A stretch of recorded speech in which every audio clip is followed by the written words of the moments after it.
కార్మికులు మొత్తం దేశాన్ని కూడా నడిపించేటటువంటి రథచక్రాలు లాంటి వారని నేను బలంగా నమ్ముతా ఉన్నాను. ఒక దేశంలో శ్రమ చేయనటువంటి వ్యక్తుల సంఖ్య తగ్గిపోతే ఆ దేశం యొక్క అభివృద్ధి అనేది కంప్లీట్గా ఆగిపోతుంది.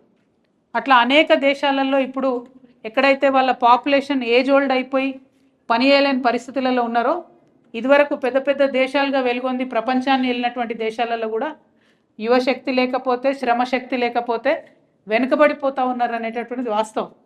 వాళ్ళు ఇప్పుడు లేబర్ వీసాలు ఇచ్చి పిలిపించుకుంటున్నారు ప్రపంచంలో అన్ని దగ్గర నుంచి.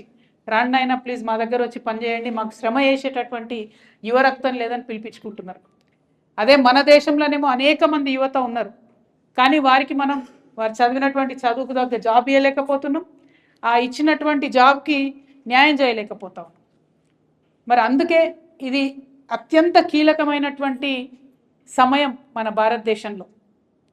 ఖచ్చితంగా లేబర్ యూనియన్స్ ఉండాల్సిందే, ట్రేడ్ యూనియన్స్ ఉండాల్సిందే.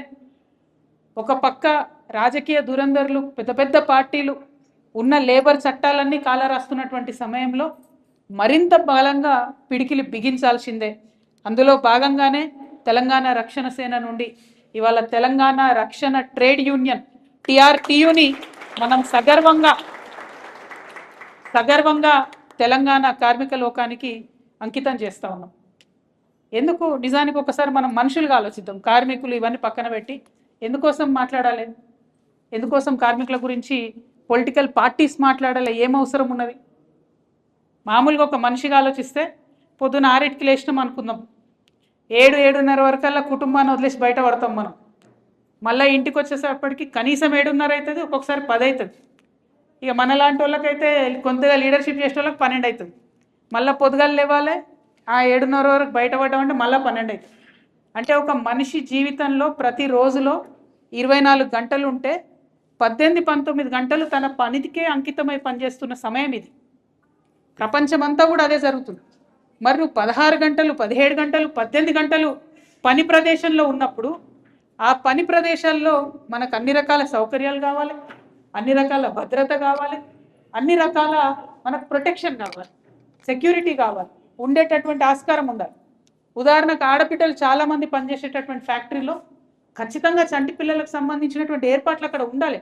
ఉంటేనే పని కరెక్ట్ చేయగలుగుతారు.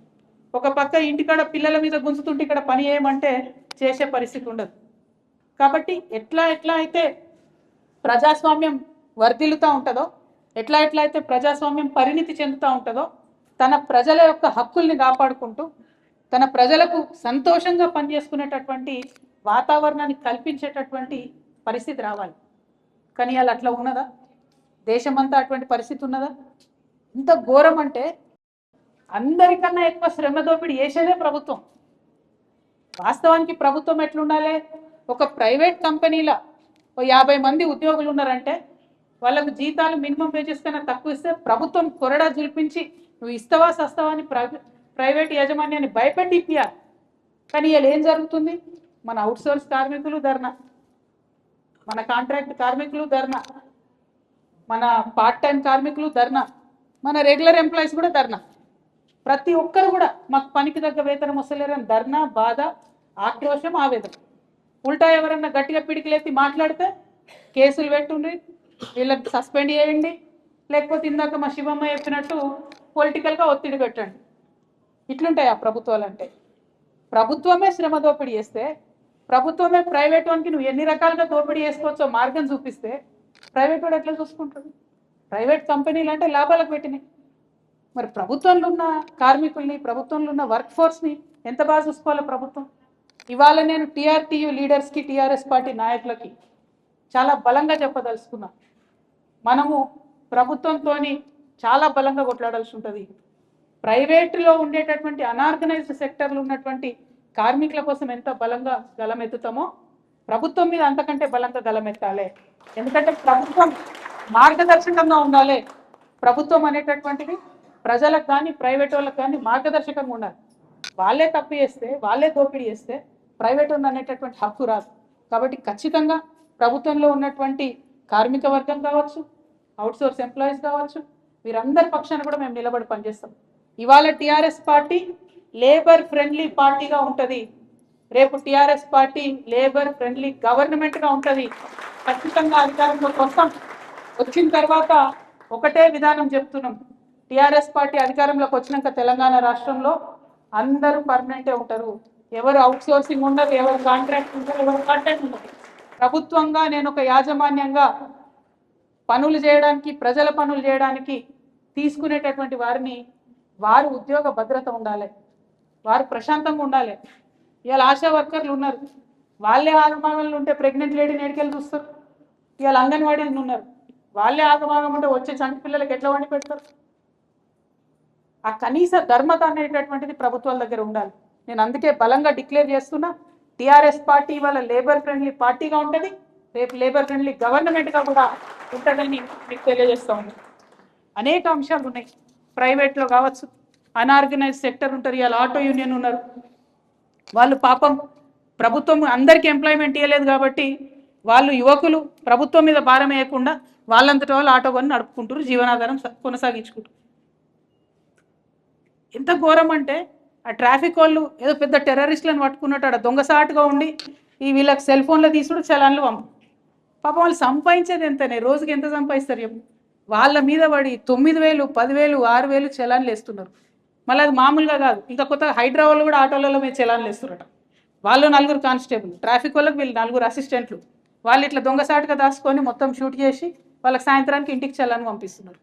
నేను ఈ తమ్ముళ్ళు ఒక్కొక్కరు కష్టాలు చెప్తుంటే ఎంత బాధ అనిపిస్తుందంటే, ఏమవసరం? ఓకే ట్రాఫిక్ వయలేషన్, ఇట్లా కాదు ఇట్లా పోండి అని చెప్పండి, రూల్ మీరు పాటించండి, కరెక్ట్ రూల్స్ పెట్టండి. ఎందుకు పాటించారు? అందరం పాటిస్తాం, అందరం చదువుకున్న పిల్లలే ఉన్నారు, ఇవాళ రేపు తెలియని వాళ్ళు ఎవరు లేరు. కానీ మామూలు హరాస్మెంట్ లేదు. అంటే సెల్ఫ్ ఎంప్లాయ్మెంట్ చేసుకునే వాళ్ళ మీద కూడా హరాస్మెంట్. ఏదో చిన్న కంపెనీ పెట్టుకుంటారు, భయంకరమైన హరాస్మెంట్ వాళ్ళ మీద. అంతేగాని పెద్ద పెద్ద వాళ్ళ జోలికి పోరు. ఇందాక మా అన్న చెప్తుండే, అట్లనే బాబాసాహెబ్ అంబేద్కర్ గారు కూడా చెప్పిండ్రు, ఏ మనిషిదన్నా కూడా గుణం పరీక్ష పెట్టాలంటే ఏం చేయాలన్నట్టు అంటే వాళ్ళకి అధికారం ఇచ్చి చూడాలన్నట్టు.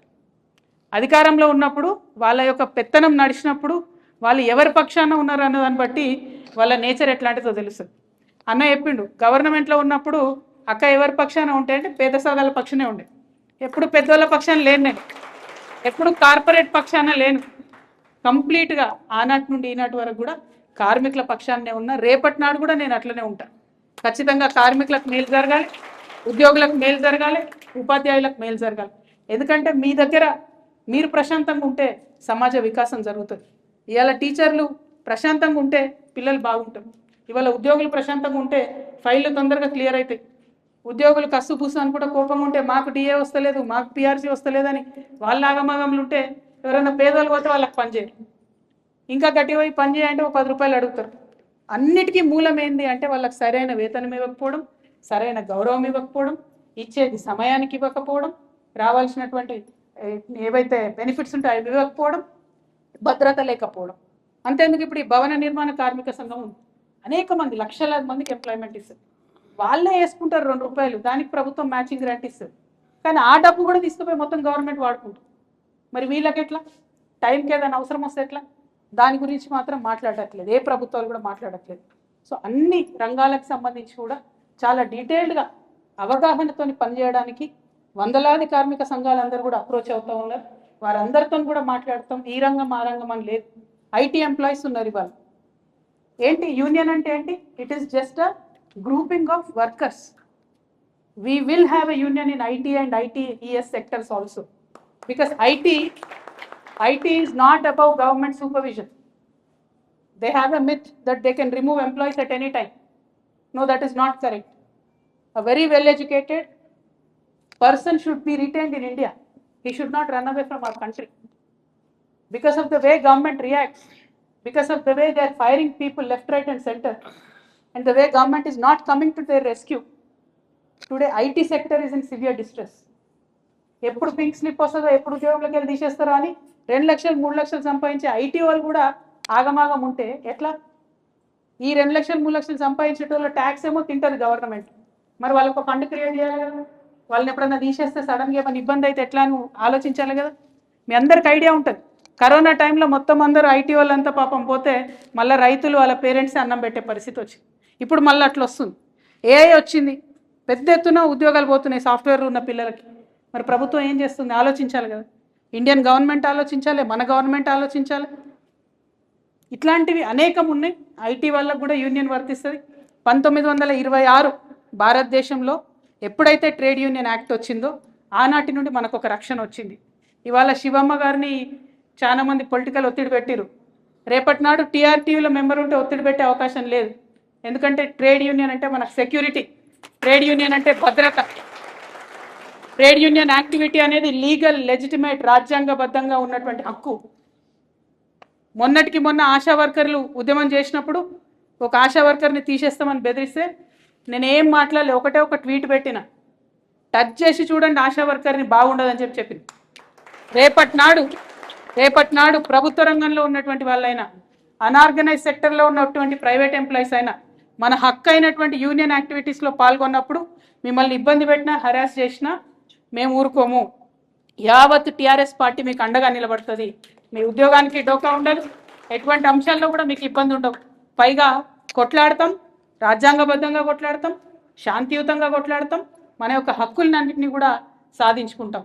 పెద్ద పెద్ద ఉద్యోగాలు చేస్తున్నారు. నిన్న పాపం చాలా మంది పిల్లలు జీనోమ్ వ్యాలీలో ఫార్మా కంపెనీలో పనిచేసే పిల్లలు ఒకటేసారి 200 మందిని తీసేసిరు. ఎందుకు తీసేసిరా అంటే తెలుగు మాట్లాడేటోడు ఎవడుంటే వాళ్ళు తీసేయమన్నారట. వాళ్ళు మొత్తం వేరే వేరే రాష్ట్రాల్లో వచ్చిన వాళ్ళంతా ఉన్నారు, తెలుగు వచ్చే వాళ్ళందరూ తీసేసారు. మాట్లాడుతున్నాం ఇప్పుడు, అరే గట్లెట్లా తీసేస్తారంటే యూనియన్ లేదు, మను లేదు, ప్రొటెక్షన్ లేదు. సో ఖచ్చితంగా ప్రతి ఒక్కరికి కూడా మేము ఆ ప్రొటెక్షన్ ఇస్తాం. టీఆర్టీయూ అనేది అందుకే ఈ లోగోలో పిడికిలు ఉంది. మనందరి యొక్క సామూహిక శక్తిని చాటడానికి ఆ పిడికిల్లో ఒకవైపు కలం ఉంది, ఇంకోవైపు పాన ఉంది. ఒకవైపు పెన్ను, ఇంకోవైపు పాన. అంటే మొత్తం ఉద్యోగులకైనా, ఉపాధ్యాయులకైనా, కార్మిక వర్గానికైనా, ఆర్గనైజ్డ్ అయినా, అన్ఆర్గనైజ్డ్ అయినా, ప్రభుత్వ రంగాల్లో పనిచేసే వాళ్ళకైనా, ప్రైవేట్ రంగంలో పనిచేసే వాళ్ళకైనా అందరి కోసం పనిచేయడానికే టీఆర్టీయూ ఉంది. కాబట్టి తెలంగాణ రక్షణ ట్రేడ్ యూనియన్ కార్మిక లోకానికి ఒక రక్షణ కవచంగా పనిచేస్తుందని, చెయ్యాలని, దానికోసం ఇక్కడ ఉన్నటువంటి నాయకత్వం అంతా కూడా బలంగా శ్రమించాలని చెప్పి కోరుతూ మీ అందరి దగ్గర నేను సెలవు తీసుకుంటున్నాను. Thank you. జై తెలంగాణ, జై తెలంగాణ. టీఆర్టీయూ.